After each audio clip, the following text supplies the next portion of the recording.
Driloni ose Voloreka, siç e quajnë pogradecarët, është një nga mrekullitë natyrore më të bukura të Shqipërisë. Ai ndodhet rreth 5 kilometra në lindje të qytetit të Pogradecit, pranë fshatit turistik të Tushemishtit, mes freskisë dhe gjelbërimit natyror. Driloni është një burim karstik i përbërë nga 3 rrjedha ujore, të cilat bashkohen dhe derdhen pak më tej në bregun juglindor të liçenit të Ohrit. Burimi kryesor krijon një basen të madh ujor ku vizitorët mund të shëtisin, të lundrojnë me barka dhe të shijojnë florën dhe faunën e pasur të zonës. Mjelmat dhe rosat janë banorë të përhershëm të kësaj pike turistike, duke i shtuar hijeshin peizazhit. Pemët e vërris, rrapit, plepit, shelgjeve lotuese dhe kallamishtet krijojnë një ambient të freskët dhe të pastër, ndërsa shpendët dhe peshku i shumët ofrojnë një pamje të mrekullueshme për vizitorët. Burimet e lumit të Drilonit dalin në rrëz të kodrave dhe krijojnë një panoramë të veçantë. Ky monument natyror mund të vizitohet lehtësisht nga çdo turist që ndodhet në Pogradec. Ujërat e Drilonit burojnë nga liçeni i Prespës përmes malit të thatë dhe dalin në sipërfaqe me një prurje mesatare prej rreth 7 metra kub në sekond,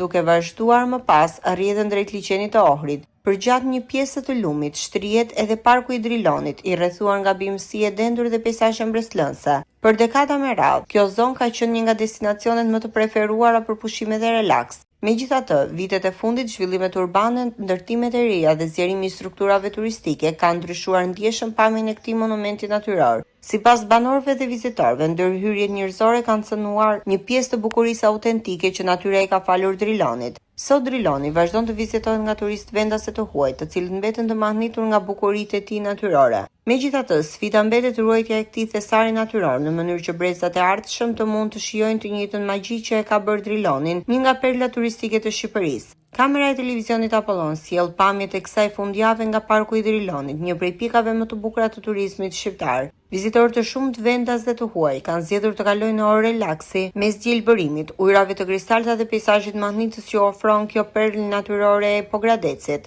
Driloni mbetet një nga destinacionet më të frekuentuara turistike në vend, duke tërhequr çdo vit mijëra vizitorë që vijnë për të shijuar bukuritë unike të natyrës shqiptare.